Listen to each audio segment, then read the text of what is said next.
Okay, we are now 2 Sundays before the birth of Christ, his first actual appearance. It's not technically when he came to earth, because while the Virgin Mary was pregnant, he was here. He was just not seen. He was not manifest. And in the middle of this, there's a whole slew of things that are going on in the life of the church. One, today we're remembering all the people, basically the main figures of the Old Testament. From Adam and Eve, all those who are righteous, from Adam and Eve down, all the way through till we get to the Virgin Mary herself. And this is different versus the actual ancestors, specific ancestors of Christ.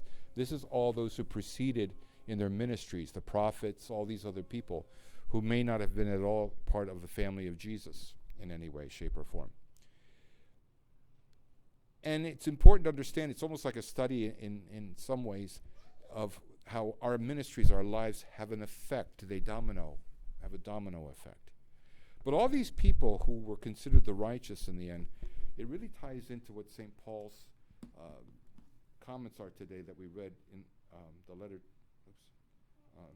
to the Colossians,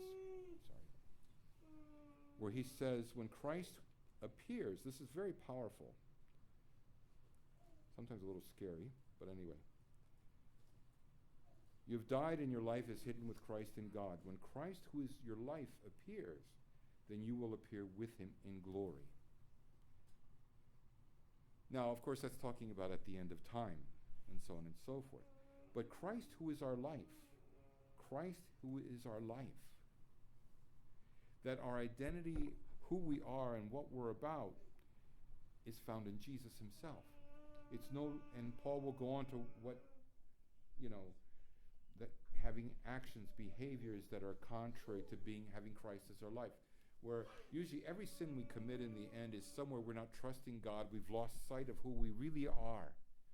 I remember in this one movie, actually it's called Moonstruck, and Olympia Dukakis plays this older woman, and she meets this younger man at a restaurant, and the younger man's kind of flirting with her, and he even walks her home. She lives in New York City, the character, and he says, about going in with her because there's nobody home, and he says, well, why won't you let me go in with you? He goes, you just said there's nobody home. He says, that's not the issue. She goes, I know who I am. I know who I am. And a lot of times when we forget all the, like the list of things that Paul lays out here about the earthly, the thing that pulls us away from the center of who we are and what we're about, immorality, impurities, passions, evil desires, covetousness, which is idolatry, etc. On account of these, the wrath of God is coming, because God is going to come to make things right. He's going to, untwist what has been twisted. He's going to heal what has been broken, and so on and so forth. So the wrath is not a thing that's bad, in a sense. It's actually coming to heal. But if we're going to resist, the people who are going to resist the change, who are going to resist things, the healing, that's going to be kind of painful. It's going to be kind of painful. In these two you once walked when you were living in them, but now you must put them away. And, rage, anger, malice, slander, obscene talk. Do not lie to one another, seeing you put off the old self, which its practices, and put on the new self, which is created in the knowledge of the image of its creator. Here there's neither Jew nor Greek, circumcised, uncircumcised, barbarian, Scythian, slave, free, but Christ is all and in all. And all the people that came before, and of course would come since, would find their identity in God. And of course, as God was seen embodied, and now he will appear embodied in the person of Christ. And through Christ, he will appear embodied in us. But embodied is, and we see that's our identity. That's our identity. And I think that's important to understand, that God identifies himself with us. What we see in the incarnation is not God avoiding us. Somebody asked me the question, if God is so holy, isn't it there are things that say he doesn't want to have anything to do with us because this and that and the other thing. And while God does not endorse or like unholy behavior, if I can put it that way, he does love us. Just like we may love somebody who has some issues, addictions, whatever, and we don't like those issues, obsessions, and so on and so forth, these practices, But we love them. We love them. And in a crazy way, if they're family members, there's a sense we continue to let them know that we identify with them. They are connected to us and we are connected to them, even though may not like some of the practices of their life. Now, this doesn't mean we have to be really embracing toxic behaviors and very toxic relationships. I mean, there is a point at which sometimes some relationships are so bad that we need to put some distance, okay? But that's not all the time or even most of the time. God comes and identifies with, and he actually takes on our frail, mortal, human reality into himself with all its brokenness, and not just physically, but with all that is inward, because, we somatize our issues. We somatize our issues, our sins, our guilt, our rage, our hurts, our whatever we struggle with. Often we will somatize those things. And when Christ comes, it shows that God has embodied himself not only in the person of Jesus, but he's embodied himself in a humanity taken from the Virgin Mary that is broken, hurt, healed, full of fear, and so on and so forth. And he takes it onto himself, and he will identify with all of us who are broken, hurt, fearful, and so on and so forth. And we in turn learn that as God shows us our identity, we can respond back and say, yes, you are what we're about ultimately. That in the end, it's not how much money we make, the houses we have, who we know or not know, et cetera, my stock portfolio, whatever the gig is, how many diplomas I may or may not have. None of those in the end will be our ultimate identity. Nobody's going to look at our tombstones and go, oh, look, he invested with Merrill Lynch, or, he had a Mercedes. And find the model that you think is the classiest among those type of thing. And again, hear this. It's about that where's our identity ultimately?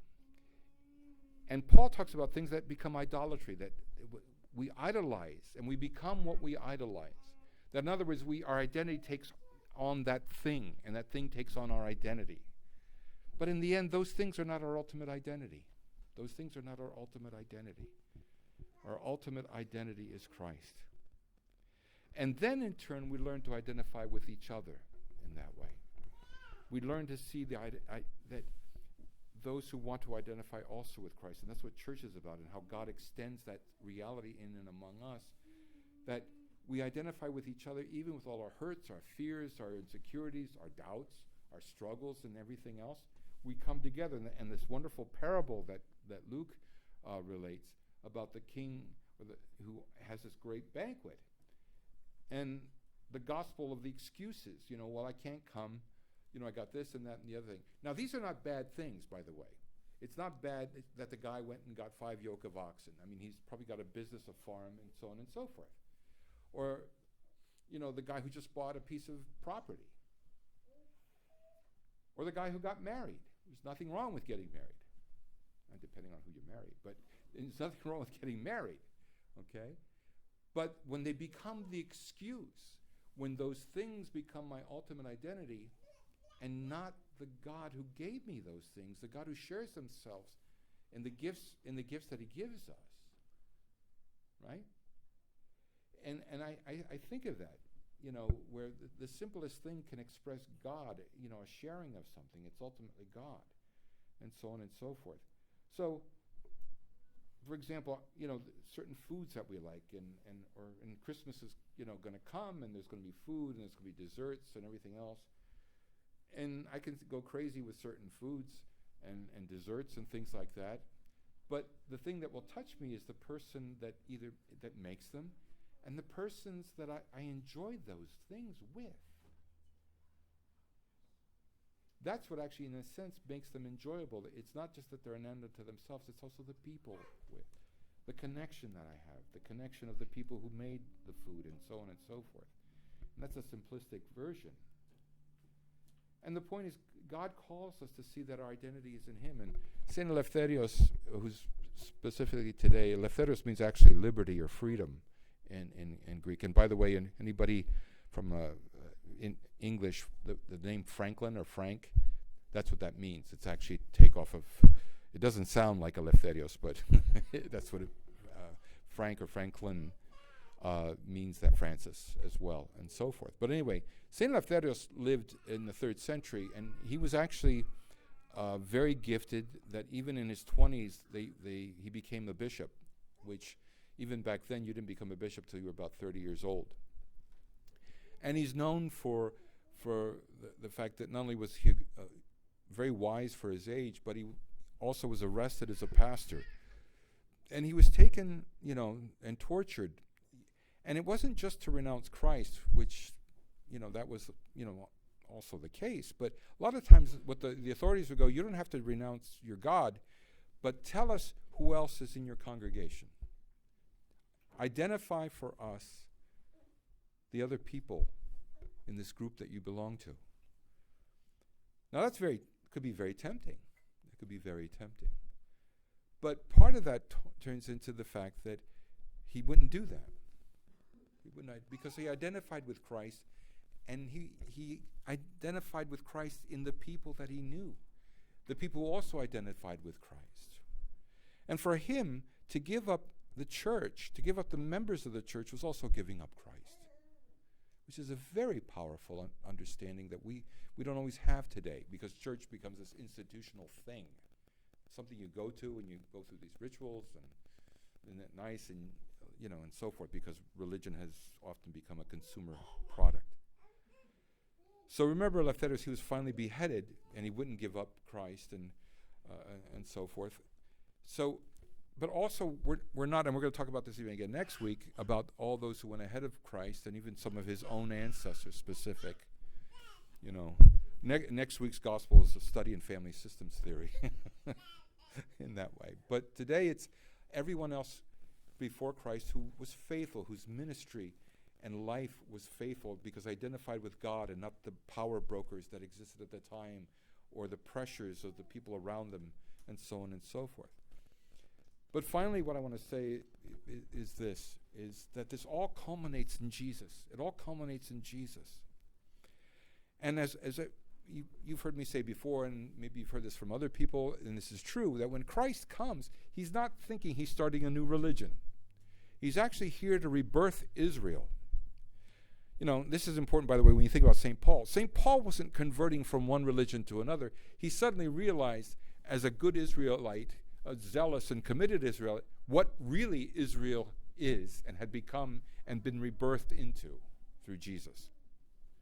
So Jesus wasn't starting a new religion. He was expanding the boundaries of what it meant to be Israel, that it's no longer ethnically just people who are Jewish, but beyond that. And that's what this parable is so powerful in, that it's people, after he goes through the people that have given excuses after excuses after excuses, he goes into all the people that at the time would have been marginalized, the lame, the poor, the so on and so forth. And of course in the Gospels we know this, people that didn't like these other people.